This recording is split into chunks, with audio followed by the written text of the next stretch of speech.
Hey folks, this is Greased Scotsman. This Marrow SDK level authoring tutorial covers fixtures and provides a basic introduction to the circuit power system. Common fixtures are levers, buttons, sliders, and switches. Ensure both your game and Marrow SDK are updated, and your SDK correctly points to your game install location. The asset warehouse in the Marrow SDK reads data directly from the game files, and won't find fixtures unless everything is current. This patch brings with it the ability to drag and drop spawnables and fixtures directly from the asset warehouse. You can add fixtures to the map by finding the fixture data cards in the backlot palette, and dragging the desired fixture into the scene or hierarchy. When dragged into the scene view of a multi-scene level with scene chunks, the system attempts to place the static portion of the fixture into the chunk scene based on the scene of the geometry onto which the fixture was dropped. The crate spawner portion of fixtures should always reside in the persistent scene of a multi-scene level. Fixtures are crate spawners with special decorator components that, when manipulated by the player, will activate circuits in a level. For example, a button set to toggle mode can be used as a power input to an airlock slider door. When the button is pressed, it sends a signal to the door. The airlock opens based on the value of power supplied by its input circuit and operates within a range of 0 to 1. If a value of 0 is supplied, the airlock will appear closed. If a value of 0.5 is supplied, the airlock will raise halfway. A value of 1 will open the door fully. If you swap the button mode from toggle to continuous float, you can see this partial power behavior more clearly, as you can gradually press the button and observe the airlock open by the same relative degree.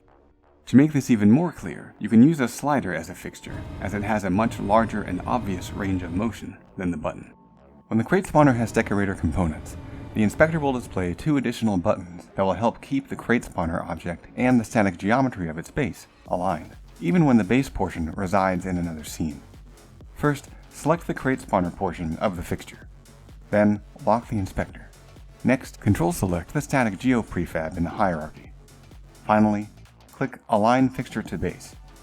This will snap the crate spawner portion to the exact position and rotation of the expected spawn point of the static geometry.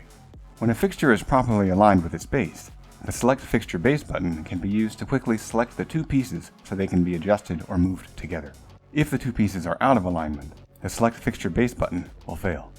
The Entity Pose Decorator determines the spawn position and rotation of the crate spawner portion along the base. When first dropped into the scene, the slider defaults to the middle of the fixture base. In this case, because the door that the slider controls should be closed when the map loads, the Entity Pose Decorator is set to the down or 0 input position. Otherwise, if the slider was left at its default, the door would receive a signal of 0.5 from the slider when the map loads and would open halfway. All fixtures have a built-in power value. This is why a button's button decorator component or a switch and slider's switch decorator component does not need its own input field filled out in order to act as a power input for, say, an airlock door. This should be kept in mind when using the Entity Pose Decorator. In short, the Entity Pose only changes the initial position and orientation of the spawnable portion of the fixture. It does not impart any power value to the circuit. Setting the Entity Pose Decorator on an airlock door to up will not matter if the door itself does not have a circuit in its input field set to provide it power as it spawns into the map. If the door's input field is empty, or that input circuit isn't providing a power signal, the door will close itself as soon as the map is loaded. The Momentary Lever has spring-like properties that will return the lever handle to its on position when released. A way to default the lever to an off state will be covered shortly. Actuators are devices that convert energy into mechanical force or movement. In Marrow, actuators are components that take a power input and use it to trigger a Unity event, produce a visual effect, or move a joint. For example, you can use an event actuator that uses the lever as an input circuit, and then use alt events and Text Mesh Pro's setText method to provide real-time feedback on a fixture's status. Most actuators have a low and high threshold. In order for the actuator to be considered on or active, the input must meet or exceed the high threshold. Similarly, to be considered off or inactive, the input must fall below the low threshold. The event actuator lets you trigger events based on the rise and fall of the input value.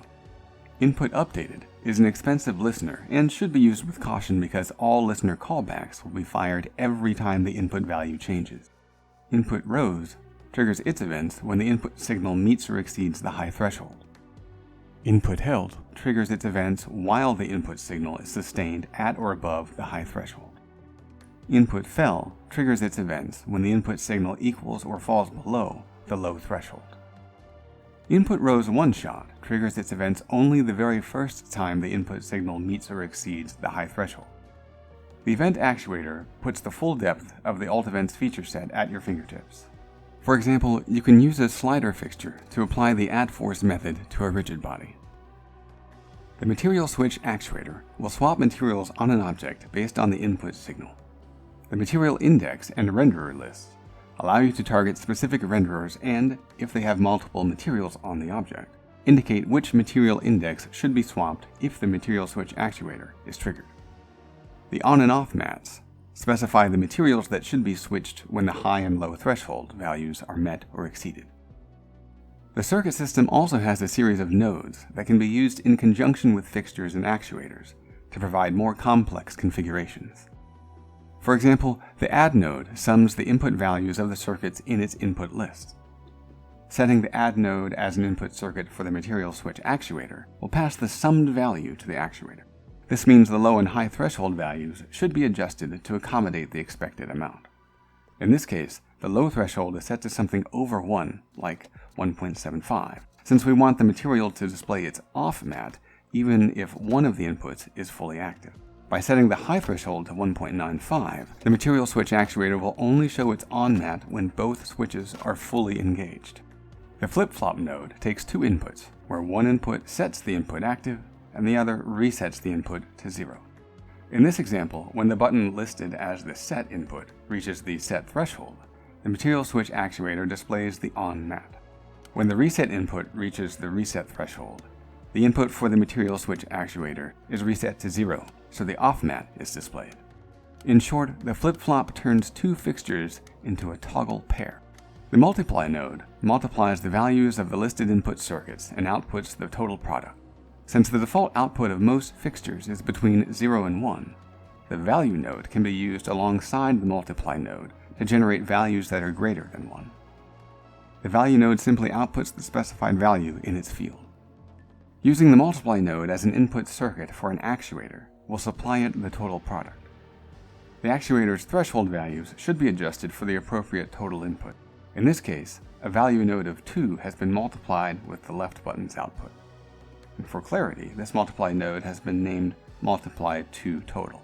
Similarly, a value node that outputs a constant of 3 has been multiplied with the right button's output, which is named multiply 3 total. A third multiply node uses these multiply 2 total and multiply 3 total objects as its input lists. Using this final multiply node as the input circuit for the large material switch actuator, and adjusting the low and high threshold values means that the on mat will only be displayed when the high threshold nears 6.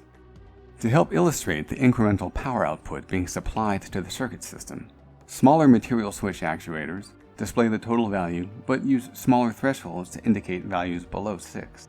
The setup also verifies that the maximum output of the left button is 2, and the maximum output value of the right button is 3. And naturally, when 3 and 2 are multiplied together, only then does the large material switch actuator enter its on state. The Remap node translates the values of the input circuit to the specified curve, giving granular control over the output signal. The position of the fixture along its travel path maps to the x-axis, and the output value maps to the y-axis. Several keys can be added, allowing several peaks and valleys to be sculpted along the curve. In this example, as the slider is dragged from left to right, its input is translated as if traveling along the curve. At the leftmost position, the slider's output value is 0. Moving the slider to the right, the output will climb to 1 after traveling only 1/10 of the total slide distance. This will cause the material switch actuator to swap from red to green. The input value declines back down to 0 after the slider has moved less than 3/10 of the total slide distance. This swaps the material back to red. At the slider's halfway point, the output value again climbs to 1 and the material swaps to green. And at roughly 3/4 of the total slide distance, the material will switch back to red. And finally, as the slider approaches the rightmost edge of its travel path, the signal ramps back up to 1, and the material switcher will swap to green once more.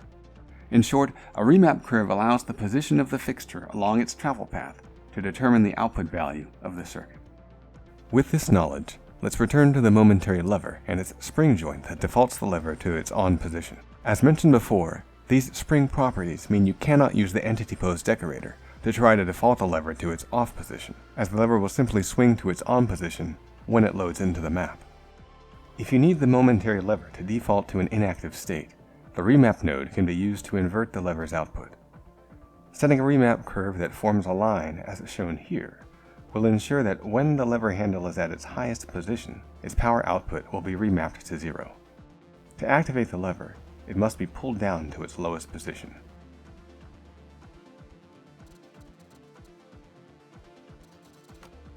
And finally, the XOR node only activates if an odd number of its inputs are active. The node can act like a truly exclusive OR gate if only 2 inputs are used. However, extra versatility is available in cases with more inputs. The XOR node essentially counts the number of active inputs, and if that number is odd, the material switch actuator, in this case, using the XOR node as its input, will display its on material.